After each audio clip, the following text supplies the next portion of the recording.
જય શ્રી સ્વામિનારાયણ. અમારી દક્ષિણ ભારત યાત્રા કર્ણાટક રાજ્યના મેલકોટા તીર્થ જ્યારે પહોંચી છે ત્યારે આગળના બે ભાગમાં એના જે દર્શનીય સ્થાનો છે એને તમે નજરે નિહાળ્યા, એનો મહિમા વગેરે તમે સાંભળ્યો. હવે આપણે મેલકોટા દર્શનના તૃતીય ભાગની અંદર પ્રવેશ કરી રહ્યા છીએ. તો આ મેલકોટાને મંદિરોની નગરી કહેવામાં આવે છે, ધાર્મિક નગરી કહેવામાં આવે છે. તો એનું એક ત્રીજું જોવાલાયક સ્થાન હોય તો એનું નામ છે રાયા ગોપુરમ. તો ઓટોના માધ્યમથી અમે આ રાયા ગોપુરમ તરફ જઈ રહ્યા છીએ. નામ સાંભળતા એમ થાય કે રાયા ગોપુરમ શું? તો પહેલી વાત તો એ યાદ રાખવા જેવી છે કે જ્યારે દક્ષિણ ભારતના મંદિરોની વાત આવે ત્યારે તેના જે ગગનચુંબી દરવાજાઓ હોય છે શિખરોવાળા, તો એને ગોપુરમ તરીકે ઓળખવામાં આવે છે. પછી કોઈ પણ દક્ષિણી શૈલીના મંદિર હોય, ક્યાંક એક ગોપુરમ હોય, ક્યાંક બે હોય, ક્યાંક ચાર હોય, ક્યાંક 12 ગોપુરમવાળા મંદિરો પણ આપણને દક્ષિણ ભારતની અંદર દર્શન આપી રહ્યા હોય છે. તો મેલકોટાનું જોવાલાયક સ્થળ કહી શકીએ, ફરવાલાયક સ્થળ કહી શકીએ, તો એનું નામ છે રાયા ગોપુરમ. રાજા વિષ્ણુવર્ધન દ્વારા એને બનાવવામાં આવ્યું છે. આમ તો સંપતનારાયણ ભગવાનના મંદિર જેવો જ ભવ્ય એનો દરવાજો જોવા મળે છે, પણ આ મંદિર અધૂરું છે. થોડા પગથિયા ચડીએ ત્યારે ઉપર પહોંચી શકાય છે. આમ જોઈએ તો મેલકોટા છે પર્વતીય પ્રાંતમાં વસેલું તીર્થ છે, ગામ છે, એટલે કોઈ પણ મંદિરે જઈએ તો પગથિયા ચડ્યા વિના તો આપણે ત્યાં પહોંચી શકતા જ નથી. તો અમે આ રાયા ગોપુરમ પહોંચી ચૂક્યા છીએ. એવું કહેવામાં આવે છે કે આ જે મંદિરનું કામ છે એ એક જ રાત્રિની અંદર કરવામાં આવ્યું છે. આમ તમે જુઓ ને તો આ વસ્તુ પોસિબલ નથી, કારણ કે એની હજારો ટનની જે સ્તંભ વગેરેની મોટી શિલાઓ છે તો એને ગોઠવતા જ વર્ષોના વર્ષો નીકળી જાય. છતાંય પણ એવું કહેવાય છે કે આમ તો અધૂરા મંદિર તરીકે પણ આપણે ગુજરાતીમાં એને ઓળખી શકીએ. પાયા સરસ રીતે ધરબી અને મંદિરને પાયા બહાર કાઢી એક માળ જેવું કરી અને અધૂરું મૂકવામાં આવ્યું છે. તો આ ગોપુરમનું નકશીકામ, એની કલાકૃતિ, એનું શિલ્પ સ્થાપત્ય આ અતિશય અજોડ છે. ખાસ કરીને પ્રાકૃતિક સૌંદર્ય તમે જોઈ રહ્યા છો. આ અમે રાયા ગોપુરમ ઉપર ચડી અને વિડીયો ઉતારેલો છે. મોટા પથ્થરો બીજો માળ લેવાની તૈયારી હોય એમ સ્તંભ ઊભા કરવામાં આવ્યા છે, પણ કામ બિલકુલ અધૂરું છે. તો એનું પ્રાકૃતિક સૌંદર્ય, ખુશનુમા એવું જે હવામાન, એની આબોહવા, એને કારણે લોકો અહીંયા ખાસ કરીને ફરવા માટે આવતા હોય છે, વિડીયો શૂટિંગ માટે અને ફોટા માટે આ સ્થાનને અતિ ઉત્તમ માનવામાં આવે છે. તમે એનું પ્રાકૃતિક સૌંદર્ય ઉપરથી જ જોઈ રહ્યા છો. ખરેખર મન મોહી જાય એવું સુંદર સૌંદર્ય છે. ઉપર ચડવા માટે સુંદર પગથિયા પણ છે, અમે ચડ્યા એ તમે જોયું હશે. તો એની ઉપર જ્યારે આપણે ચડીએ ત્યારે આખા મેલકોટા શહેરના નજારાને નિરખી શકાય છે. ઉપર ચડતા એવું લાગે કે આ મંદિરનો પ્લાન ખૂબ જ ભવ્ય હશે, પણ કોઈ પણ કારણથી આને પૂરું કરી શકાયું નથી. એનું કારણ આજ સુધી હાથમાં આવ્યું નથી. સ્તંભો ઉપર દેવી દેવતાઓ, હાથી વગેરેના ચિત્રોનું અતિ દિવ્ય અને ભવ્ય કોતરકામ નજરે પડે છે.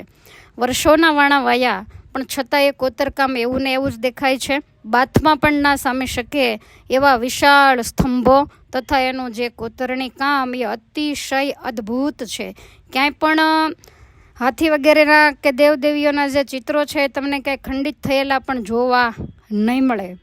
અને શૂટિંગ માટે લોકો દેશ વિદેશમાંથી આ સ્થાનની અંદર ખાસ કરીને આવતા હોય છે. તો આમ ગણીએ તો ધાર્મિક ક્ષેત્ર પણ છે અને ફરવાલાયક સ્થાન પણ છે. હિન્દુ સંસ્કૃતિ જે દેવી દેવતાઓને માને છે બધાને આની અંદર સન્માન આપવામાં આવ્યું છે. તમે જોઈ શકો છો દ્વારમાં મોટા 2 ગગનચુંબી સ્તંભ છે, બંને બાજુ ચણતર કરેલું છે. તો આ રાયા ગોપુરમના દર્શન કરી ત્યાંથી કુદરતી નજારો નિહાળી અને અમે ત્યાંથી આગળ જઈ રહ્યા છીએ. કર્ણાટક રાજ્યની સૌથી જૂની શૈક્ષણિક સંસ્થાઓમાંની એક આ લાઇબ્રેરી છે, જેને સંસ્કૃત સંશોધન એકેડેમી કહેવામાં આવે છે. આ પુસ્તકાલય વૈદિક, અંગ્રેજી, કન્નડ અને સંસ્કૃત સાહિત્યનું પુસ્તકાલય માનવામાં આવે છે. એનો પણ નજારો અદ્ભુત છે. બહુ જાજી જગ્યામાં આ એકેડેમી આવેલી છે. તમે જોઈ રહ્યા છો. જૂના જમાનામાં ઋષિ મુનિઓ ભોજપત્ર ઉપર કહેતા વૃક્ષના પાંદડાઓ ઉપર લખતા. દર્ભ વગેરેની સળીઓથી છિદ્રો પાડી અને પણ જૂના જમાનામાં આપણા ગુજરાતમાં જે છાપકામ થતું, કે છાપણીની અંદર કાગળમાં છિદ્ર હોય અને એનાથી ડિઝાઇન પાડી હોય, પછી ઉપર શાઈ કે કલર લગાવે એટલે નીચે એ જ ડિઝાઇન છપાઈ જાય. તો એવી જ રીતે તમે ભોજપત્રો જોઈ રહ્યા છો. આ ઝાડના પાન હોય એટલે અમુક પ્લાસ્ટિકની અંદર પેક કરવામાં આવ્યા છે, કારણ કે ચોમાસાનો સમય હોય ત્યારે એને ભેજ લાગતો હોય છે. બહુ મોટી લાઇબ્રેરી છે. તમે ભોજપત્રોને પણ જોઈ રહ્યા છો.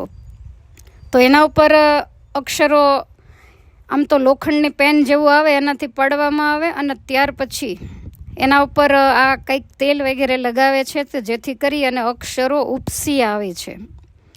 તો આ ઋષિમુનિઓના સમયના પ્રસાદીના ભોજપત્ર, જેના ઉપર તામિલ ભાષામાં લખાયેલું છે, શાસ્ત્રોનો મર્મ જેની અંદર છુપાયેલો છે. તો અમને આગ્રહ કર્યો એટલે દર્શન કરવા માટે, ભોજપત્ર સ્પર્શ કરવા માટે આપ્યા છે. વચ્ચે હોલ પાડવામાં આવે અને એની અંદર એક પછી એક એવી રીતે ભોજપત્રને પેક કરી અને એને લાઇબ્રેરીની અંદર થપ્પો કરી અને ગોઠવવામાં આવે. તો એ પ્રસાદીના ભોજપત્રને વાંચતા તો કંઈ ફાવે એવું છે નહીં. તામિલ, કન્નડ ભાષા હોય એટલે બધાએ એને ખાલી પગે લાગી અને સંસ્કૃત ભાષાને સન્માનિત કરી રહ્યા છે. ત્યાંના એક વ્યક્તિએ અમને ખાલી ભોજપત્ર આપ્યા અને આ તમે જોઈ રહ્યા છો મારા હાથમાં લોખંડની પેન છે. આપણે જે લખીએ એ પેન નથી.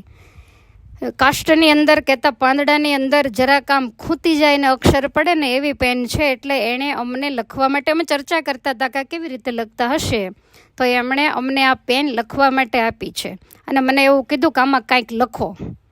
પછી અમે તો શું લખીએ એવું કાંઈ પૂછ્યું નહીં, પણ એણે સામેથી જ કીધું કે રામાનુજાય નમઃ એમ લખો. તો રામાનુજની આગળ શ્રીમતે શબ્દ આવે, તો શ્રીમતે રામાનુજાય નમઃ એવી રીતે તમે લખો. એટલે મેં તો જેટલું જોર દેવાય એટલું જોર દઈ અને સંસ્કૃતમાં મોટા અક્ષરથી શ્રીમતે રામાનુજાય નમઃ એવું લખી અને એ ભોજપત્ર એમને આપ્યો.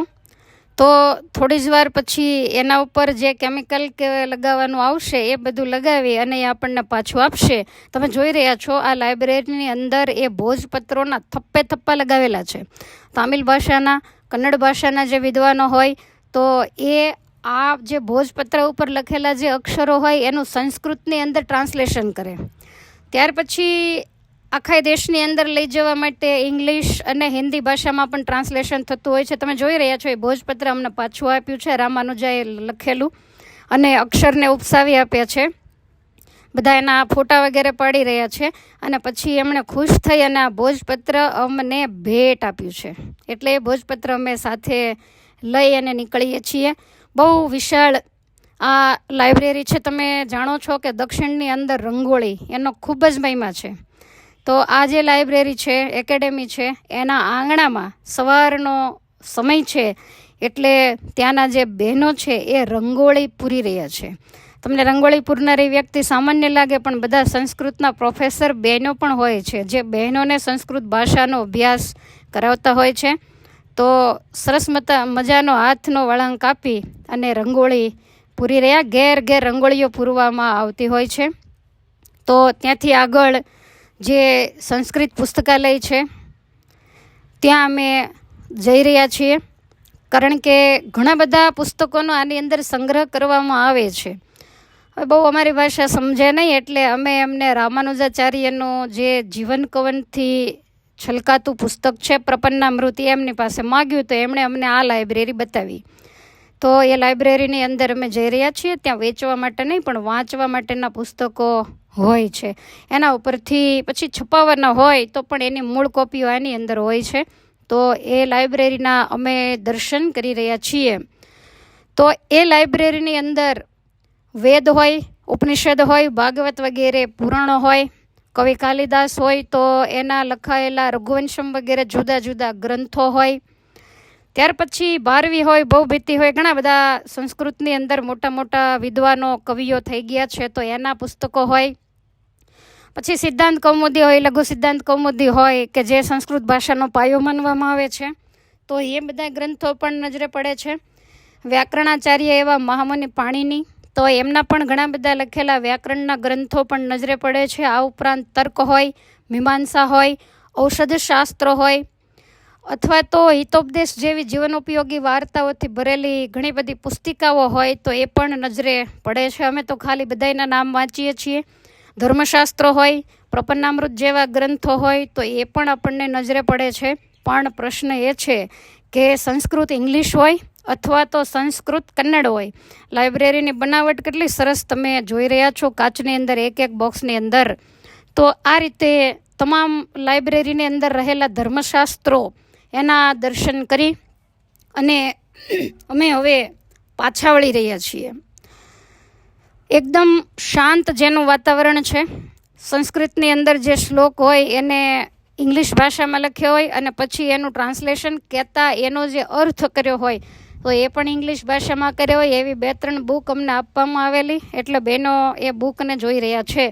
તો આ લાઇબ્રેરીને નિહાળી અને આ મેલકોટા તીર્થનું ધબકતું હૃદય એટલે ભગવાન ચિલ્લુ નારાયણનું મંદિર, જેને આપણે ગુજરાતીમાં સંપત નારાયણ તરીકે ઓળખીએ છીએ. એ ભગવાન સંપત નારાયણના તમે દર્શન કરી રહ્યા છો. કથા તો બહુ મોટી છે પણ આપણને પ્રપન્નામૃતની કથા કરવાની છે ત્યારે હું તમને વિસ્તારથી આ મૂર્તિ, આ મંદિર, એનું રહસ્ય જરૂરથી સમજાવીશ. અત્યારે અમારી પાસે વિડીયો ટૂંકો છે એટલે ટૂંકમાં જ તમને સમજાવું છું કે જે આ મંદિર છે એ રાજા વિષ્ણુવર્ધન એણે શ્રીમદ રામાનુજાચાર્યજીના કહેવાથી બંધાવેલું છે. અને રામાનુજાચાર્યજીને ભગવાને દર્શન આપીને એવું કીધેલું કે તમે યાદવાદ્રી પર્વત ઉપર જાઓ અને ત્યાં વિશાળ મંદિર બંધાવી અને મારી શ્યામ સુંદર પ્રતિમાનું તમે સ્થાપન કરો.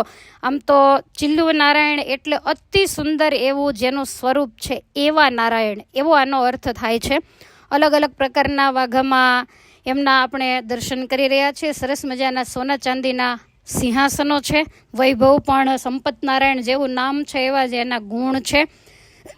2 મૂર્તિ હોય છે, એક મુખ્ય જે અચલ મૂર્તિ અને બીજી ચલ મૂર્તિ જેને ઉત્સવ મૂર્તિ કહેવામાં આવે છે. તો આ જે મંદિર છે એ રાજા પાસે બંધાવી અને મૂર્તિની સ્થાપના એ સ્વયં રામાનુજાચાર્યજીએ કરી છે. ત્યાર પછી ભગવાને રામાનુજાચાર્યજીને દર્શન દઈને એવું કીધેલું કે મારી ઉત્સવ મૂર્તિ છે દિલ્હીના બાદશાહ પાસે છે તો એને તમે લઈ આવો. રાજાને વાત કરી, રાજા કહે છે કે મને તો નહીં આપે પણ તમે જો બધાય સમાજને સાથે લઈને જશો તો જ આપશે.